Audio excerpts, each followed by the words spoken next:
and welcome once again to The View from the Midwest. Today it's a post-match edition for St. Louis FC, and as you can tell, I'm not wearing any team garb. Two reasons for that. One, my shirt is dirty, it's in the laundry.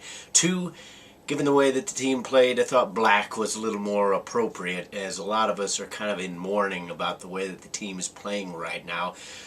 For those of you who were fortunate to be stuck at work, and I do mean you were fortunate to be stuck at work and unable to watch this game, you were the lucky ones. Those of us who either had the time off or took off work early, hopefully there weren't too many of those out there, because you probably could have used the extra hours instead of watching this abomination.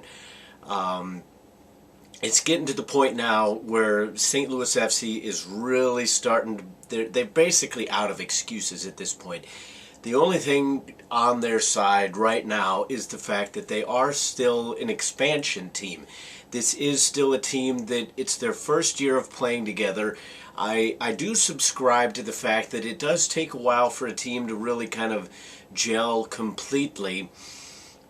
And again, I go back to this fact, as individuals, you see why they are professionals. There is enough out there to make you understand. It's like you see each individual player and you can say, okay, well, I understand that why they are a professional, at least at this level, why they're getting paid to play the game. As a team, it's just not happening right now. And there's nothing that you can point to. That is what is so frustrating right now as a team, because it used to be, okay, well, we weren't winning and we weren't getting results because of a lack of scoring. Well, now the team is not scoring and the defense has fallen apart. The goalkeeping right now is about the only thing that you could potentially hang your hat on. And even then, there have been a couple mistakes in the last few games that you could even point to there. Now, as a goalkeeper myself, I don't necessarily see the goalkeeping mistakes the same way that other people do, because I can sit there and point out where it would have gone wrong beforehand, but that's a completely different point. The bottom line is St. Louis FC is allowing way too many goals. Whether you want to blame it on goalkeeping, whether you want to blame it on defense, whether you want to blame it on giveaways in the midfield, all of that could be correct. The bottom line is you cannot have this many goals given up. I mean, as a fan base, St. Louis wants to win, but we're perfectly okay if you put in the effort and you maybe lose 2-1 or 3-2, something like that. But when you're losing 4-1, 5-2, 3-0, just embarrassing score lines, it's just not happening right now. Now, I've seen all sorts of potential things to do going forward.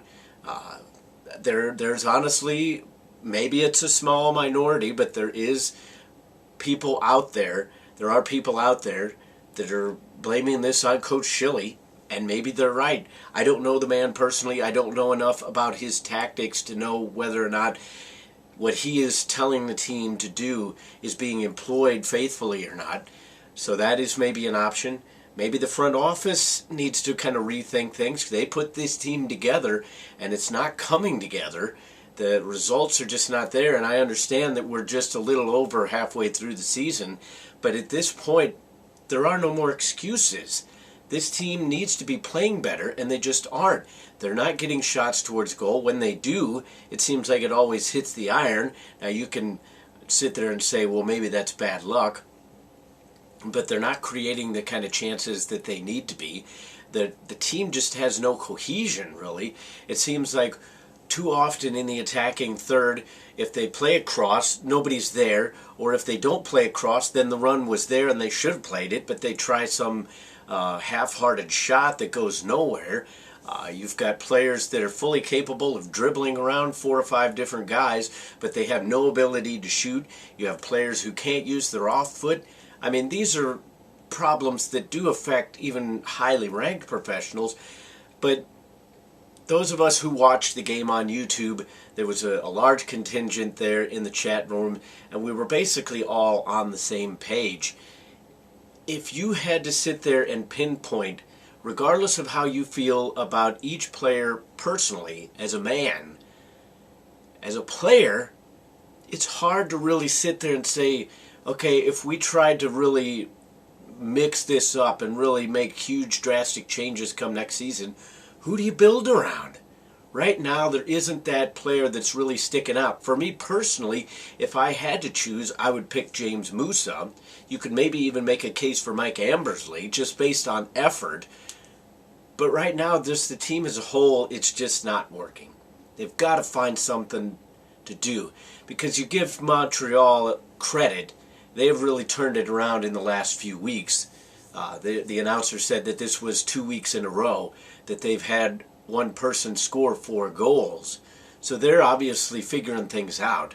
But this is still a bottom of the table team in terms of points. They had 8 points coming into this ball game out of 15 games. St. Louis, we thought, was a potential playoff contender. Right now, it's looking like they're going to start hitting the slopes going downward while everybody else passes them up. St. Louis fans are proud. They have a lot of passion put into this team. They want to see results, but they want to see the effort out there. And right now, they're just not getting it. That is the view from the Midwest. What are your views on today's topic? What did you think of the game? Were you lucky enough not to have to watch it because it was bad? Other than a few great glimpses, Musa's goal, Ambersley's goal, a couple of chances that hit the woodwork. Other than that, it was really kind of painful to watch. What did you feel about it? Comment, rate, and subscribe on YouTube. If you're watching on Facebook, leave us a comment there as well. Give us a thumbs up, and we'll keep on rolling. But until the next time, I'll see you then.